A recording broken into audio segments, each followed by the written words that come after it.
My name is Dallas Scott. I'm the owner of GS Logs. GS Logs, let's get to that in just a second, but I have a feeling you're going to be able to tell us what it is through my first question. Involves the recent airstrikes in Saudi Arabia.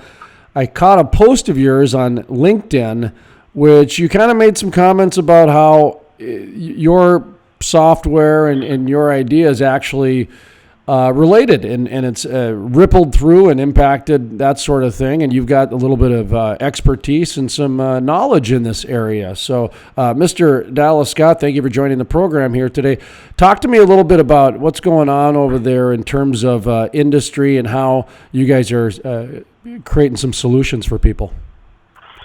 Well, with the Saudi attacks and the oil being lost over there, of course, there's going to be a ripple effect in the U.S. market, and that's going to be a short-term ramping up of rigs and oil prices.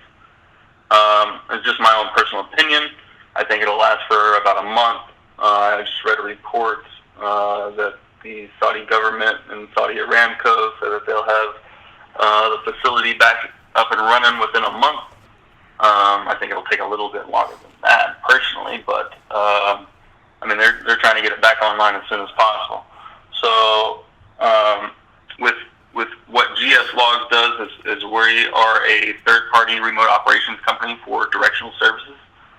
So we're able to allow directional companies to ramp up in a time like this with remote staffing and just the capability of handling extra rigs in a short period of time. After the airstrikes happened, I bet I got a half a dozen to 8 texts from people that had some sort of information tied to it, but most of them were tied to like gas prices. How is this going to impact gas prices and that sort of thing? Your particular thought on this is really a slice that not many people are talking about. Like I'm saying, most people get caught up in the gas prices and what kind of impacts that going to have. This really does have a ripple effect in a lot of little niche areas, doesn't it? Yeah, absolutely. I mean, that was a production facility and a holding facility. So I mean, that was oil already drilled and waiting to be made into gas or diesel or whatever it may be. Plus, the holding tanks as well. So, I mean, that was oil that was lost. So, I mean, it has to be replaced somehow, and you just got to drill for more. So, and the U.S. market is always willing to take up any slack in the market, especially with the shale plays that we have. So, I mean, I expect the rig count to go up a little bit. And oil, I mean, we've all seen oil prices ticking up here lately since the attack. So, and it's just my own personal opinion. So yes.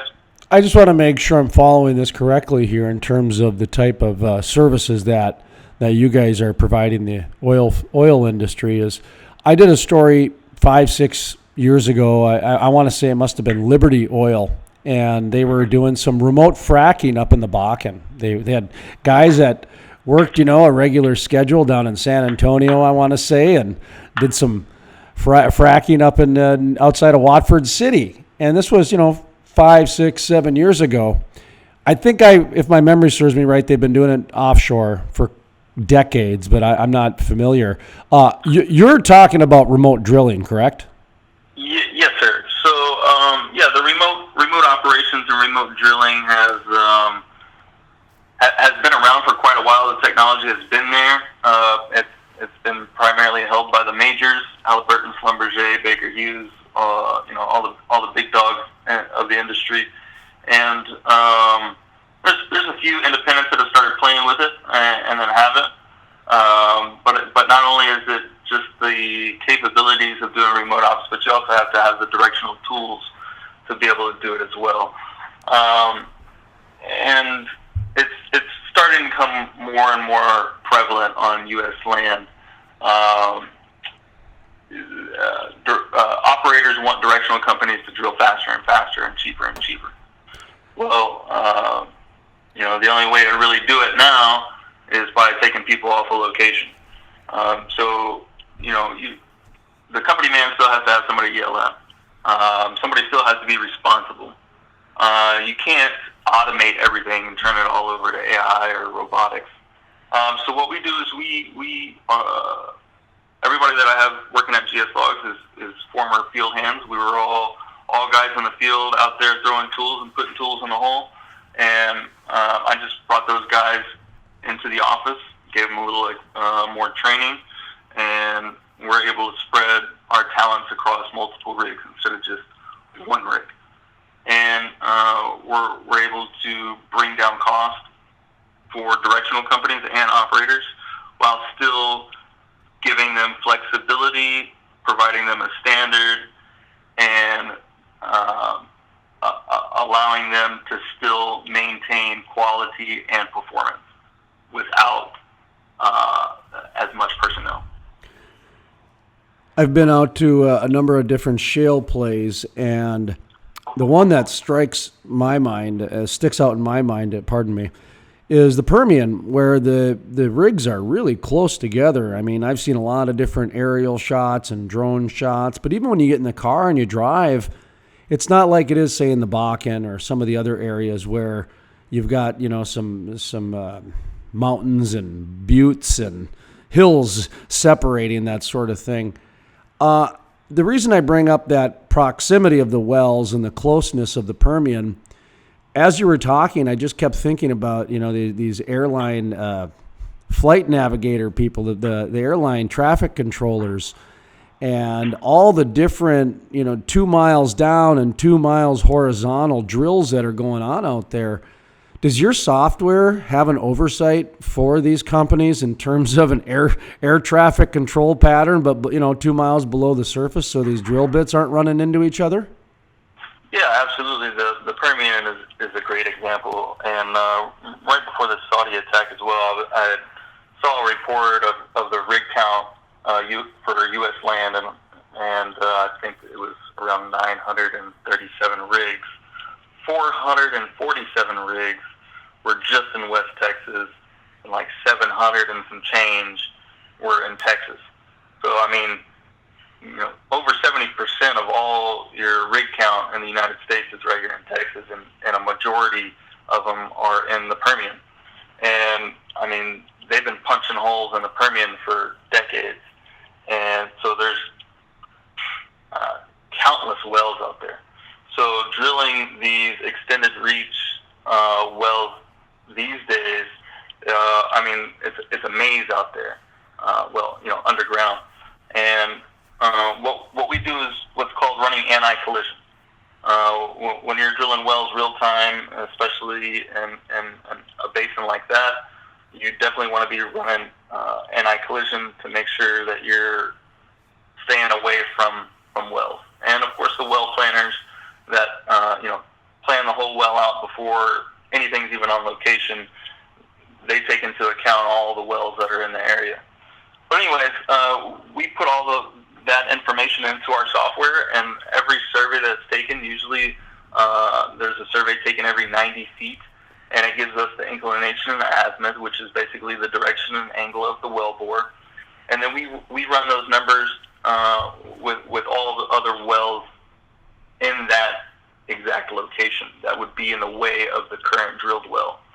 And of course, with those numbers that are entered, an algorithm is run, and it spits us back out like what's called a separation factor and a center to center, basically telling you, this is the center of the well bore being drilled, and these are all the distances of how far you are away from the other centers of these other past well bores. So, it's a maze down there, and you got to have a quality tool in the hole to give you quality data so you can avoid those other wells. But yes, we do have, and a short answer, the answer is yes. We do. All right, I got to layer in one more nerd question, one more geek question, if you will. So much of this reminds me of precision agriculture, the way that you're relaying data back and forth and taking surveys and that sort of thing. How much of what you guys are doing is logging, or are you guys logging? Because it would seem with all the tracking that's going on, much like precision agriculture, man, that would be such a valuable tool to have the logging done at the same time. Yes. It really depends on, like, let's say, for instance, let's use the Permian again, okay? So there's tens of thousands, if not, 100,000 wells out there that have been drilled, right? So normally when a directional well is drilled, we log what's called gamma ray, right? So there's a gamma probe in the directional tools that's, shooting out gamma rays at all times, and the sensors are reading it, and that's how we read our formations and where we're going. So since there's tens of thousands of wells in the Permian, let's say from surface to say about 10,000 feet, a lot of companies don't log gamma anymore because they have tens of thousands of wells gamma data, right? And it's all the same formation. So in heavily drilled areas, sometimes we don't log the surface, what's considered surface and intermediate of the well, but we always log the curve and the laterals. But in other plays and other basins, the entire well is logged. But yes, we do log all that information: gamma, resistivity, azimuthal gamma ray imaging. We're able to log all that information, and then we turn it over to the Railroad Commission or whatever state regulation commission there is. Oh, you even link up that step too, huh? Oh, yes, sir. Yes, sir. We do, as once the well is complete, we turn over all the data to the directional company, to the operator, to the in the state of Texas, it's the Railroad Commission. I don't know what it is up there for you guys, but we turn over all the survey and logging information to the correct state regulatory agency. Now, you could tell me to buzz off, but my job is to ask questions, and you seem to be pretty transparent. So I interviewed a gentleman does some downhole video work, and his business really took off in April, he said. He had to spend a couple years, doing fine, but there was an education process involved there. And then people started seeing how his technology was proactive and that sort of thing. So in April, when rigs started going down, his business started going up. How is your business doing? Like I said, rig counts are about down 20%, but then we had this Saudi Arabia thing happened, and you're in the technology side of things, so you have that educational period that's going to happen. Do you mind sharing about how your business is doing, and are you seeing any success in certain areas or trends or anything along those lines? Yeah, absolutely. So, of course, yes, there is definitely an education curve in educating your potential clients and customers. But the cool thing about us is that we provide directional services, but we don't provide directional tools. So we're able to work with anybody within the industry because we're, I guess you could call it, tool agnostic, right? We're we don't hold any bias towards any particular company or brand or style of directional tool. And so that piques our clients' and customers' interest, is that we're able to run anybody's directional tools. And the learning curve is that U.S. land is a little bit behind on technology. Canada, the UK, the North Sea, they've been doing all this remote operations and remote drilling for 10, 15, 20 years. And U.S. land is just getting around to it in the last decade. So we're a little bit behind. There is an educational curve for everybody, including myself. But we do have other services to provide our clients as well that can provide GS logs with additional revenue. We're able to supply remote 5G internet and Wi-Fi service out to these rig locations, or if you got a production crew that needs to send off data and there's no internet on location, we can do that. and the anti-collision reporting and six-axis correction surveys. We have different revenue streams. It's not just remote drilling. So while the rig counts are down, GS Logs has actually positioned itself to be a help in a volatile market. When layoffs come around, the most expensive thing to a directional company, or any company really, is personnel. When layoffs come around, or when tight times come around, directional companies don't start selling assets. They start laying off humans. And we're able to be their backup whenever, they've gone through a layoff and then there's a sudden ramp up and they need hands. We're able to provide those hands remotely. And again, we're all former senior hands. We know what we're doing. We know what we're looking at, and we can help them in that department. So that's really what we focus on is helping, not competing. It's interesting that you bring that up, because that is important for people to remember, that when an industry is going through some shifts and some changes, and whether there's a micro recession or a globalization that's going on, at the end of the day, it's still about, can you make a better steak sandwich? Because the money is still being circulating around the planet. So can you make a better steak sandwich than the next guy? What we're talking about here, I would imagine that you've got some international aspirations. I mean, we're here talking about the Saudi Arabia drone strikes and how that ripples through the industry, and remote drilling is one of those things. Well, you mentioned you got 4 or 5 other services. And good, I'm glad to hear that. But I would imagine that your remote services, or your remote drilling services, is probably catching some international attention too. Yes, it is. Definitely looking at some plays in South America. My whole goal is to take GS Logs global. I envision a much larger market than just U.S. land. There's plenty of markets that could benefit from remote operations. It's a lot of it is a communication barrier and government regulations. There is definitely a lot of government regulations on data, especially drilling data.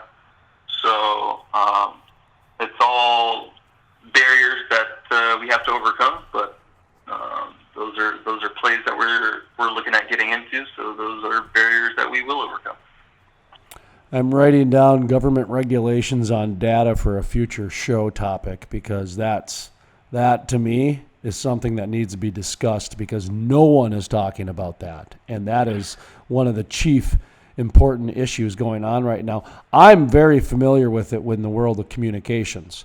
Right. Yeah, Rupert Murdoch, he was with Yahoo and Fox, and he carved the planet. He's got access to like 85% of the planet's eyeballs. I mean, he's over in China, down in what do you call it, Australia, Eurasia, all these different places. So he kind of carved that path out a little bit. I can't even imagine when you're talking about socialist countries and private and tribal, when you start talking about integrating all these different things together with intellectual property, whew, that's a topic, man. We almost need a panel for that.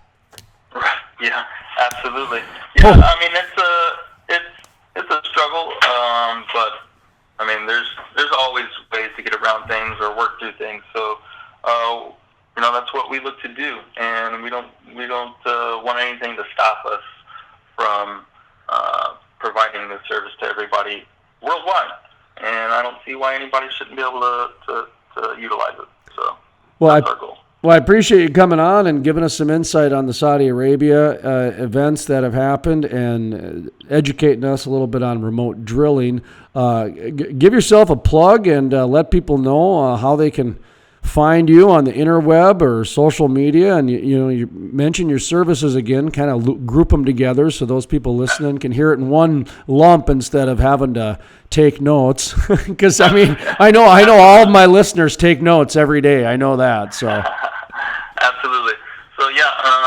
they can find us on LinkedIn and just type in GS Logs, or they can go to www.gslogs.net. There's tons of information about the company on our website.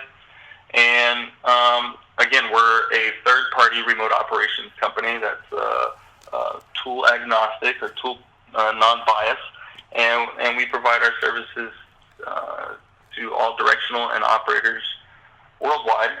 And they can also get 5G internet services, anti-collision, survey corrections, magnetic storm corrections. We do all that good stuff. And they can even call me direct at 832-714-0101. I'm the actual owner, and I give out my number, and people can actually call me and ask me questions. I'm definitely not scared of answering my phone or answering the tough questions either.